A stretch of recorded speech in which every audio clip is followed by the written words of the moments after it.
Vandeham. The following is the 23rd class on the Nectar of Devotion given by His Divine Grace A.C. Bhaktivedanta Swami Prabhupada, recorded on 12th November 1972 in Vrindavan. Sri Gurun Vaishnava. How Krishna becomes attracted by the devotional service of his devotee is described by Narada in the Srimad Bhagavatam, 10th canto, 10th chapter, 37th verse. There Narada addresses King Yudhishthira while the king is appreciating the glories of the character of Prahlad Maharaj. A devotee always appreciates the activities of other devotees. Yudhishthira Maharaj was appreciating the quality of the Talada, and that is one fatum of devotee. A pure devotee never thinks himself as great. He always thinks that other devotees are greater than himself. The king was thinking, Prahlad Maharaj is actually a devotee of the Lord, while I am nothing. And while thinking this, he was addressed by Narada as follows. My dear King Yudhishthira, in this world, you, the Pandava brothers, are the only fortunate Tikrus. The Supreme Personality of Godhead has appeared on this planet and is presenting himself to you as an ordinary human being. He is always with you in all circumstances. He is living with you and covering himself from the eyes of others. Others cannot understand that he is the Supreme Lord, but he is still living with you as your cousin, as your friend, even as your messenger. Therefore you must know that nobody in this world is more fortunate than me. In the Bhagavad Gita, when Krishna appeared in his universal form, Arjuna afraid, my dear Krishna, I thought of you as my cousin brother, and so I have shown disrespect to you in so many ways, calling you Krishna or friend. If you were so great as I could not understand. So that was the position of the Pandavas. Although Krishna is the Supreme Personality of Godhead, the greatest amongst all great, still he remained with those loyal brothers, being attracted by their devotion, by their friendship, and by their love. That is the proof of how great this process of devotional service is. It can attract even the Supreme Personality of Godhead. God is great. His devotional service is greater than God. It is surprising. People who are not in devotional service can never understand what great value there is in rendering service to the Lord.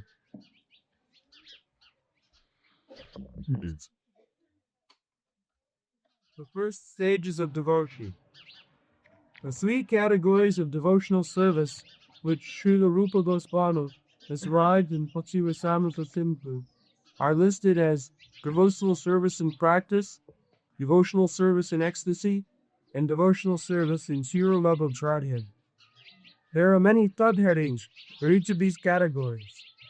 Generally, it is understood that in the category of devotional service in practice, there are two different qualities.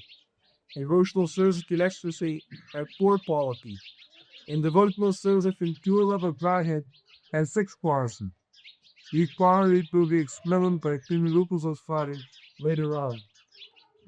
In this connection, Srila Rupa Goswami suggests that the person eligible for Krishna consciousness or devotional service can be classified by his particular tastes.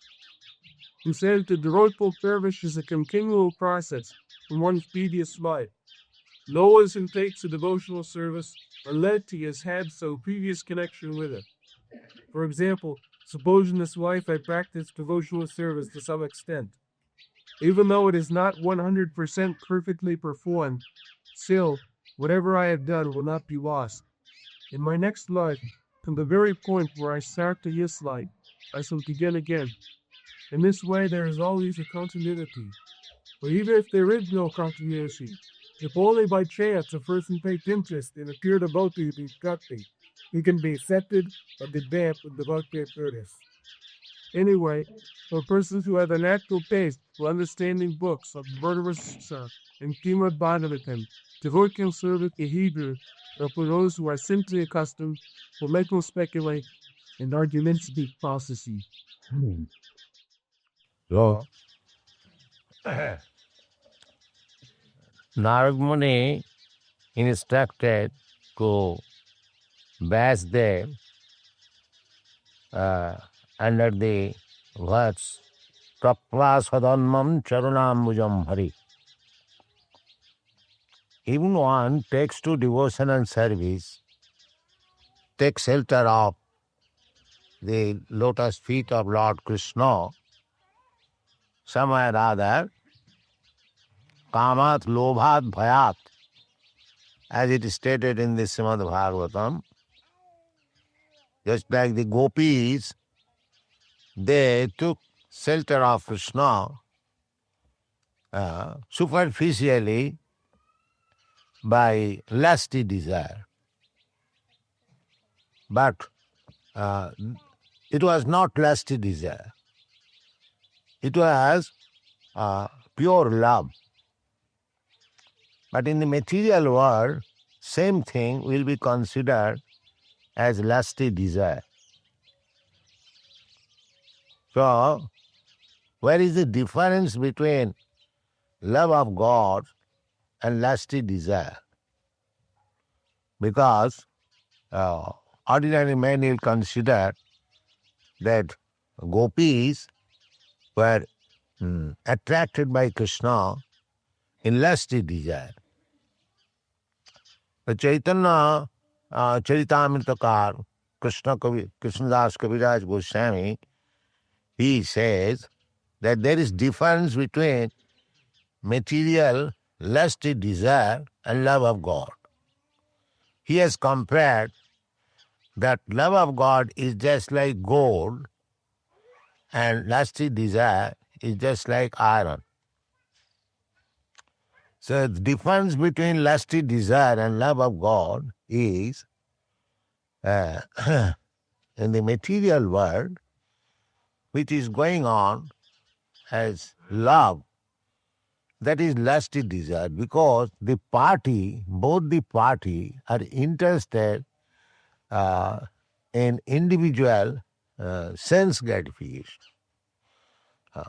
But here, the gopis or any devotee, they want to satisfy the senses of Krishna. That is the difference between material lusty desire and love of God. Atmendriya tripti vancha tar naam kam.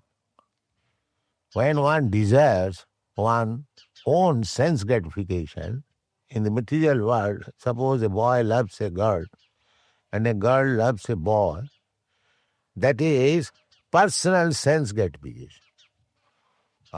As soon as the personal sense gratification is not satisfied, immediately the so-called love is divorce. No more love. In the Kali Yuga, it is stated in the Shastra, Dampatte ratimevahi, in love between husband and wife will be disturbed as soon as there is no satisfaction of sex desires. Dampatte ratimevahi. And in the Western countries we find, in our country also it has already begun, there are so many divorce cases. Mostly the divorce cases take place when there is disturbance in sex satisfaction. So that is lust. But here, in the case of Krishna and gopis, that is different. The gopis used to dress themselves so that Krishna will feel satisfaction. For Krishna's satisfaction. They used to dress for Krishna's satisfaction. That is, of course, very difficult to understand, but we should learn from the Shastras. These gopis had no sense gratification desire. They wanted to satisfy Krishna. Krishnendriya tirtivancha tar naam prem. Atmendriya tirtivancha dhare tar naam kam. So that is the difference. Love of Krishna means to satisfy Krishna, not satisfy sense gratification. The practical example is from Bhagavad Gita. Arjuna, in the beginning, he wanted to satisfy his senses. He declined to fight with his grandfather, with his teacher, with his nephew and brother on the other side. He thought that upon their death, he will not be satisfied. That means his sense gratification. But at the end, when he understood Bhagavad Gita, the essence of Bhagavad Gita, Sarvadharman Parityajya Mamekam Saranam Bhaja, our duty is to satisfy the senses of Krishna. So, then to satisfy Krishna, he killed his kinsman, his grandfather, his teacher. So that is required. Satisfaction of Krishna, not satisfaction of personal interest. Go on, Vivi. Either to support this statement, there are many authoritative assertions by the learned scholars of bygone ages. According to their general opinion, a person may become governed by certain convictions derived by his own arguments and decision. Then another person, who may be a greater logician, will nullify these conclusions and establish another thesis. In this way, the path of arguments will never be safe or conclusive. The Srimad Bhagavatam recommends, therefore, that one follow in the footsteps of the authorities. Here is a general... Mahajana jina gatasya pantha. You cannot come to the conclusion what is sadha and sadhan by simply argument. Tarka pratishtha. By argument we cannot establish. Sutayo bibhinya. The scriptures are the many varieties. Sutayo bibhinya. Naso manijya samatang na bhinnam. And every philosopher must differ with another philosopher. Therefore, Mahajana Jena Gatasya Pantha. We have to follow the footprints of great authorities. They are also mentioned in the Srimad Bhagavatam, great authorities. Sambhu Narada Sambhu, Kapila Kumara Manu, Prahlada Janaka Bhishma, Bali Vaiyasaki Vayam. Jamaraj said that these are the 8 authorities. Therefore, we have got Sampradaya, Brahma Sampradaya, Rudra Sampradaya, then Lakshmi Sampradaya, Sri Sampradaya, and Kumar Sampradaya.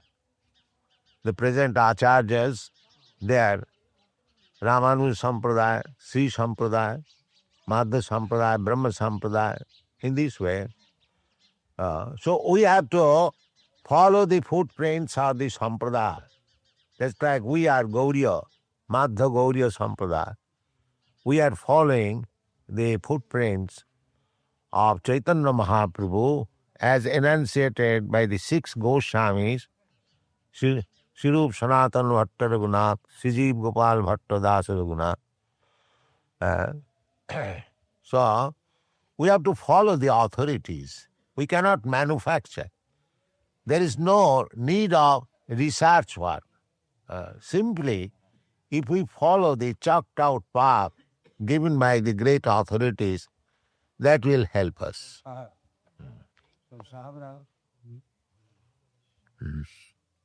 Yes, go on. Here is a general description of devotional service given by Sri Rupa Goswami in his Bhakti Rasamrita Sindhu. Previously, it has been stated that devotional service can be divided into 3 categories, namely devotional service in practice, devotional service in ecstasy, devotional service in pure love of God. Now Sri Rupa Goswami proposes to describe devotional service in the practice. Practice means employing our senses to some particular type of work. Therefore, devotional service in practice means utilizing our different sensory organs and service to Krishna. Some of the senses are meant for acquiring knowledge, and some are meant for executing the conclusions of our thinking, willing, and feeling. Thinking, feeling, and willing. So practice means employing both the mind and the senses in practical devotional service. This practice is not for developing something artificial. For example, a child learns or practices to walk. This walking is not unnatural. The walking capacity is there originally in the child, and simply by a little practice, he walks very nicely. Similarly, Nitya Siddha Krishna Bhakti Sadha Kamuna. Not that by practicing something external, not natural, we become accustomed. That is also sometimes there. But this devotional service, Krishna consciousness, is not that type of practice. It is there already. Nitya Siddha Krishna Bhakti, Sadha Kamuna. Not actually by artificial practice, it is there. Savanadi Shuddha Chitte Karayida. It is to be awakened. Exactly, just like the child, by nature, he can walk. But still, if some help is offered to the child, he walks very nice. So this practice, Vidhi Marga, devotional service, is simply to awaken the dormant Krishna consciousness within the human being. Just like it is happening in our preaching work in the Western countries, these European American boys, they never heard the name of Krishna 4 years ago, but they had taken to Krishna consciousness seriously because it was already dormant in them. It has been simply awakened. By chanting the Hare Krishna mantra, this pure vibration of transcendental sound has enlivened them and they are awakened to Krishna consciousness. It is not that artificially they have taken. It is sure. Anyone can test how much they have advanced in Krishna consciousness, how they are firmly convinced in Krishna consciousness, because it has been awakened. The nature which was dormant, that has been awakened by, that is the propaganda work of Sri Chaitanya Mahaprabhu. He wanted that in every town and every village of the world, on the surface of the globe, his name, the preaching of Sankirtan movement, inaugurated by Sri Chaitanya Mahaprabhu, should be preached. The purpose was the dormant Krishna consciousness is there everywhere that we are experiencing. Now, in Africa also, who are supposed to be not very advanced in civilization, they are also very nicely taking part in this Krishna consciousness movement. European Americans, they are advanced, civilized people. But even in Africa, we are having very good success. They are becoming Vaishnavas. So, and it is in the Srimad Bhagavatam, it is said, Kirat hunand pulinda pukkasa bhira sambha javana khasadaya. So, these Kiratas are the Africans. So they are also becoming interested. Huna Andhra and other who are considered to be low-born according to Vedic civilization, but still the Vedic civilization does not prohibit anyone to come to Krishna consciousness. By our karma, we may be high-born or low-born. That does not matter. Ahituki apratihata. Krishna consciousness cannot be checked by any material impediment. That is not possible. Ahituki apratihata. It is natural. And Krishna says, Mang hi partha vyapasritya jepishu papajona. He says that even though some people are considered to be papajoni, low born, it doesn't matter, but he can accept the shelter of the lotus feet of Krishna. Prabha Vishnave Nava. Prabha Vishnave Nava. Kiratahunandra Pulinda Pukpashabhira Summa Javana Khasadaya. Jennecha Papa is still more low born than these people. Shuddhanti, they can be purified.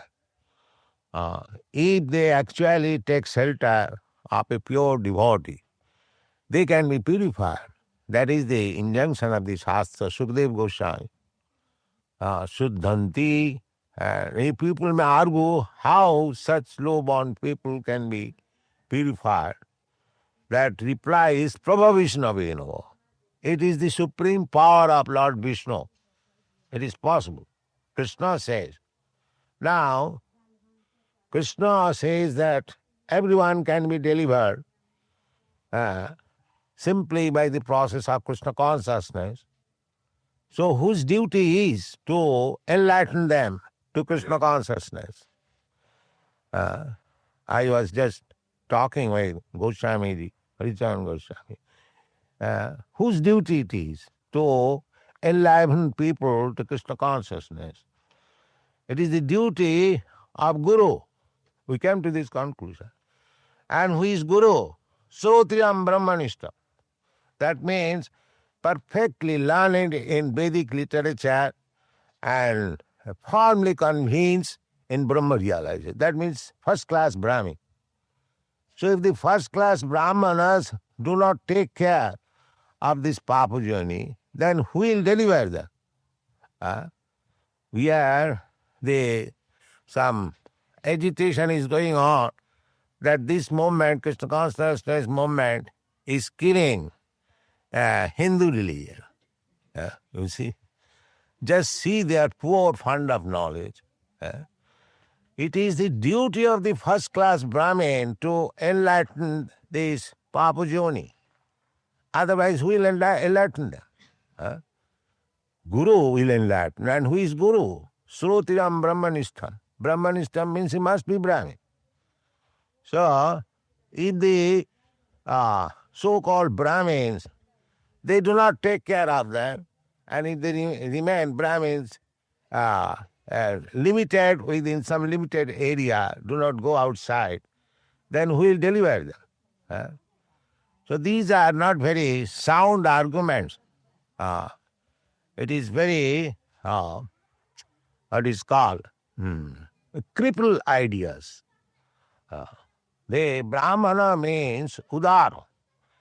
The opposite word of Brahmana is Kripana, who is very miser.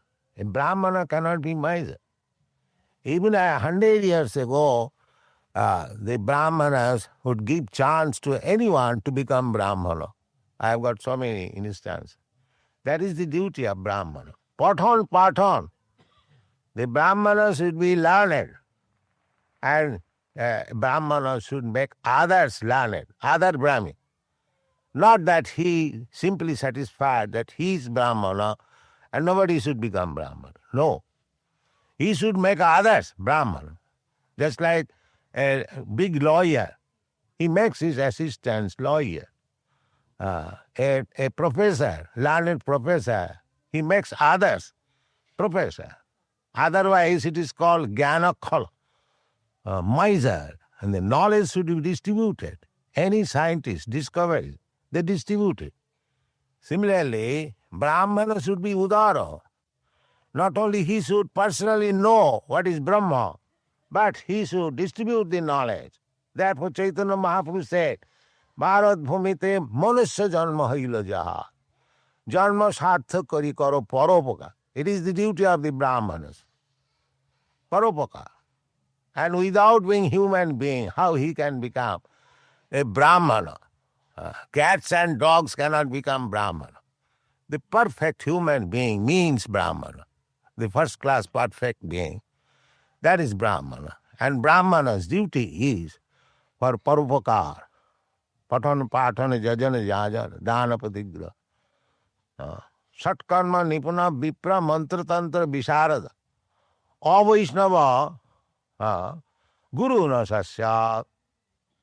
One who is Vaishnava, just like Chaitanya Mahaprabhu, he becomes guru. Because he is Udar. Vaishnava means paradukha dukhi. Mancha kalpatar bhascha kripa sindhu bhayavach. Patitanam pavanit. Vaishnava is patitanam pavan. He can deliver all the fallen souls. So, we have become crippled, therefore we are talking this, that this Krishna consciousness movement is killing our Hindu principles. No, it is really, actually, Vedic principle that one should be learned and he should distribute the knowledge for paropakar. That is Brahminism. Paradukha dukhi, kripam mudijjas tamaham papadli. Lokanang hitakarinam. These are the statements in this house. Nana shastra vichara naika nipino sadharma sanasthapaka. Lokanang hitakarinam. These Goswamis. They compile this. Snupa Goswami compiled this Bhakti Rasamrita Sindhu not for the study, a few selected person. Lokanang hitakarino, for the benefit of the whole human society. And actually that is happening. We have translated this Bhakti Rasamrita Sindhu in English, and we have got the greatest sale of this book. Everyone is picking up. It is a study book in the Temple University of United States. They like it. But it is required. We have got so much treasure house of knowledge. They should be, each and every book should be, at least Vaishnava literature, Bhagavad literature, should be translated into English and distributed all over the world. That is Lokanang Hitakarina, to benefit the whole human society, not to remain crippled within a boundary. That is not Brahminism, that is not Vaishnavism. Thank you very much. Hare Krishna.